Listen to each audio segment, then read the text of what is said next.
A test of faith. At times, we should expect the Lord to allow us to experience uncertainty in order to develop our faith in Him. You know something? I don't like that principle. To be very honest, in my humanness, I don't like that. I'm not sure I like that. But I know it's true, and I know that at times I personally need to have this experience in order to develop my faith. We all need that. And sometimes I wish we didn't need it, but we do. And we see this illustrated even in a man like Elijah, how God had to test him in order to develop his faith, because it's going to take a lot of faith to carry out this exhortation, this confrontation with Ahab, where he says it's not going to rain. For 3.5 years, it's not going to rain. And God will prove to you that He is God, not Baal. And of course, you know the story, how he fled to the wadi. God protected him there, gave him bread, gave him meat. He was able to drink from the wadi. He ate from the ravens that God gave him. And he was there in about a year. At least that's an estimate. And this is what we read in 1 Kings 17:7. Here he is in this wadi. Now the wadi is dried up.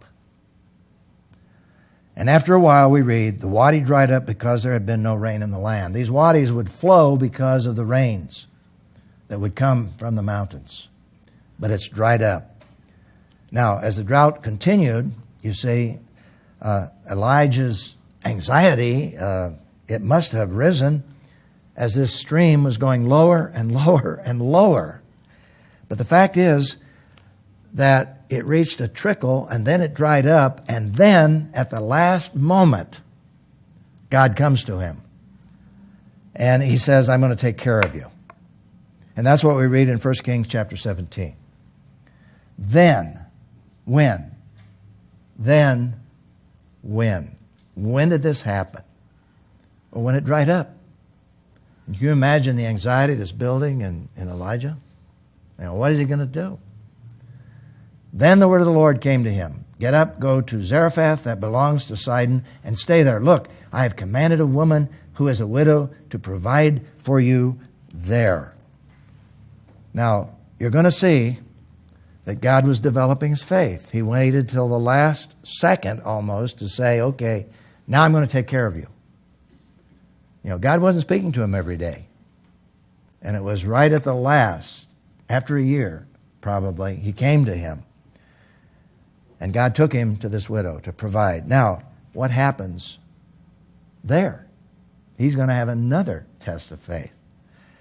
You know, this whole thing, and we'll see that, how it develops, but as you look at Elijah's ordeal here, you know, coming to him at the right minute, you're reminded, I'm reminded of Paul when he was in prison. Because here he is under house arrest. He's in Rome. And just when he was running low of funds, just when he was in tremendous need physically to take care of himself, he received a gift of money. He didn't know where it was coming from. This is the great Apostle Paul. And he said, I received this gift. And in essence, right at the last moment. And so we read in Philippians 4, I know both how to have a little and I know how to have a lot. In any and all circumstances, I have learned the secret of being content. Whether well-fed or hungry, whether in abundance or in need, I am able to do all things through Him who strengthens me. And that's the lesson that God is trying to teach Elijah, because he's going to face even greater challenges, particularly there on that mountain when he confronts the prophets of Baal. And God's preparing him. He's preparing him to be strong in his faith. It's really interesting to me that even though Paul actually received revelations from God, just like Elijah did, yet God would wait until the last moment to step in and answer his prayers, meet his needs, and he was developing his faith. And these were great men of God who needed that. And if they needed it, how much we need it in our particular situations. And as we've seen, that in prison he didn't know whether he was going to live or whether he was going to die. But as I think about that, I think of the promise in Proverbs, which certainly applies to all of us in all situations. In fact, these are my favorite life verses that I wrote in my Bible after I became a believer many, many years ago. Trust in the Lord with all your heart, and do not rely on your own understanding. And of course, there God is not saying, don't use your understanding. He's just simply saying, don't lean on it. Don't rely on it. Use it, but don't rely on it. Think about Him in all your ways. God first. And He will guide you on the right paths.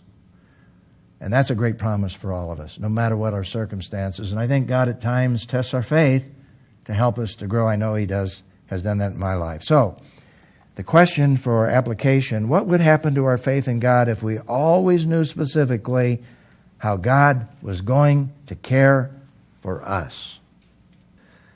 Well, I know what happens in my own life because I tend to doubt God. I tend to live as if I don't need God. And that reminds me of an incredible story. I met this man. He was still relatively young when I met him. My wife and I met him. His name was Kepha Sapanje. And Kepha basically was persecuted in Uganda.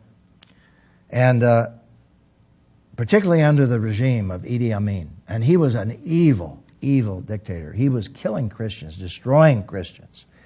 And Kepha was a pastor. And he faced Amin's assassins. And literally he was preserved from being killed and shot. God just miraculously stepped in. But he had the privilege of coming to the United States and to study here in the United States. And he wrote these words after coming out of all of that persecution. He said, "Our first semester passed quickly. Penina, his wife, gave birth to our son. In the fall, I returned to my studies. It was then in my second year that I noticed the change that had come into my life. In Uganda, my wife and I read the Bible for hope and life. We read to hear God's promises, to hear His commands, to obey them. There had been no time for arguments and no time for religious discrepancies or doubts. Now in the security of a new life and with the reality of death fading from my mind, I found myself reading Scripture to analyze text, to speculate about meaning. I came to enjoy abstract discussions with my fellow students, and while these discussions were intellectually refreshing, it wasn't long before our fellowship revolved around ideas rather than the work of God in our lives. It was not the blood of Christ that gave us unity, but our agreement on doctrinal issues. We came together not for confession and forgiveness, but for debate. And the biggest change came to my prayer life. In Uganda, I had prayed with a deep sense of urgency. I refused to leave my knees until I was certain I had been in the presence of the resurrected Christ. It was not just the gift I needed to see the giver. I needed to know that the God of orphans and widows, the God of the helpless, heard my prayers. Now, after a year in Philadelphia, the urgency was gone. When I prayed publicly, I was more concerned to be theologically correct than to be in God's presence. And even in private, my prayers were no longer the helpless cries of a child. Well, he goes on to explain how God really spoke to him, how he had changed in a very comfortable environment. And the fact is that most of us live in that comfortable environment. And sometimes I think God allows us to face crises in our lives to get our attention that we really need Him. And that changes our prayer life. And it changes how we respond to God. And that happened to Elijah. And he needed that. And we're going to see how that was true in the next principle to live by. Don't forget this principle to live by that I've shared with you in this story. At times, we should expect the Lord to allow us to experience uncertainty in order to develop our faith in Him.